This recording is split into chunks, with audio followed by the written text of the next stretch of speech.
Guys, probinsyanong trader na naman, another video tutorial sa uh, YouTube ko na naman guys. Itong tutorial na to ay tungkol naman sa Blum. So by the way guys, para may idea kayo, yung Blum or Bloom ay isang decentralized exchange and centralized exchange as well. Yan yung innovative project nila. So DEX and SEX combined, plus meron pang integrated na gamified mechanics. Ito yung lalaruin natin guys. Ipapakita ko sa inyo gaano kaganda yung Blum or Blum, kung anong i-pronounce niyan. So by the way guys, yung founder ng project na to is yung former employee ng Binance. Okay, so just check their Twitter account, official Twitter account na meron check badge.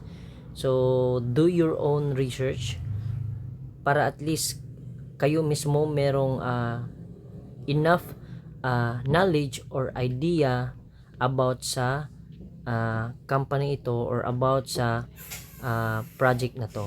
So ayun guys, subukan nating laruin. So tawag sa game na to ay drop game kasi merong magda-drop na parang flowers kulay green, tapos merong mga bomb na pwede, hindi mo dapat na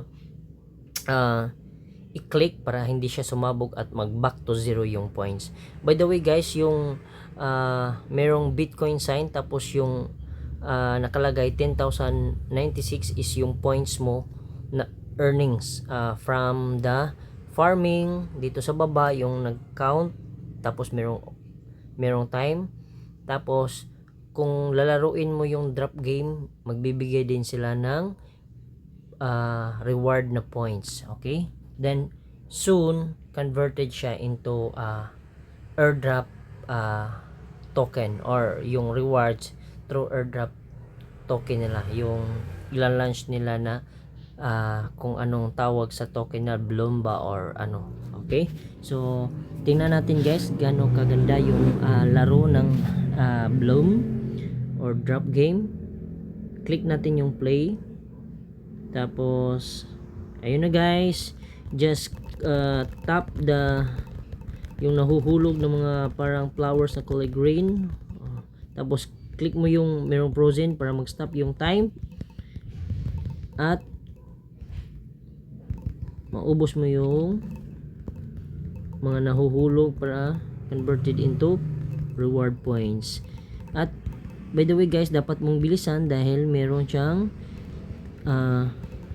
merong bomba. Huwag mo siyang i-click or itatap kasi marireset yung points mo, magiging back to zero siya. So sayang naman.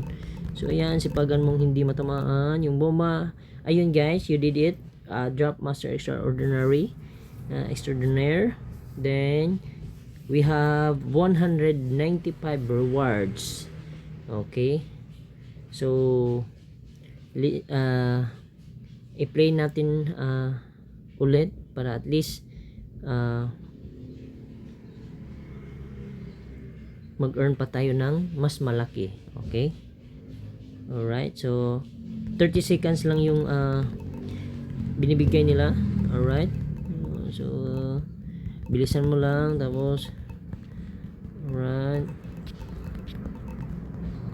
huwag mo lang tamaan yung mga bomba para hindi ma-reset yung points na earnings mo sa right side.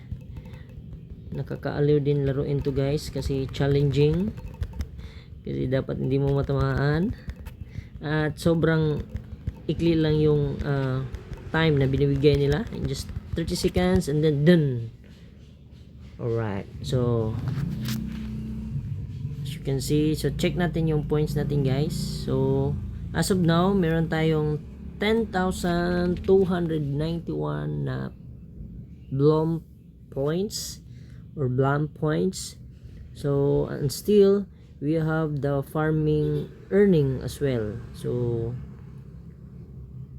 kung i-click mo din yung task, yun, count, nagbibigay din sila ng mga rewards the moment makomplete mo yung task na binibigay nila. Example lang, like i-follow mo yung Twitter account, ng Instagram account ng Bloom, then ang CEO ng Bloom, i-follow mo lang para at least updated ka, then magbibigay sila ng reward as well.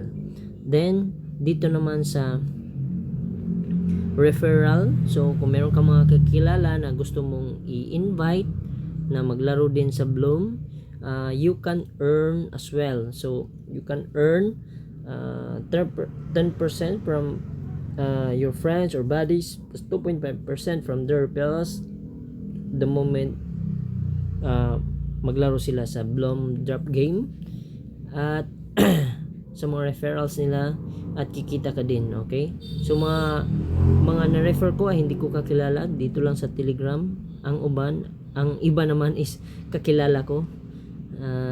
So ayun guys, so, kikita nyo kung magkano yung earnings nila, tapos magkano yung kinita ko from my friends invite. So ayan, merong 553 Bloom points. So sobrang helpful na yan na makakaipon ka ng points, and then marireceive mo yung airdrop soon when they launch the official or governance token nila, kung anong tawag sa token nila. Ayun guys, so yun lang. I hope marami kayong natutunan at meron kayong idea. So thank you for watching my video. Don't forget to like, subscribe, or share this video to your friends or sa mga gusto mong sharean sa ganitong opportunity. So thank you again guys. God bless.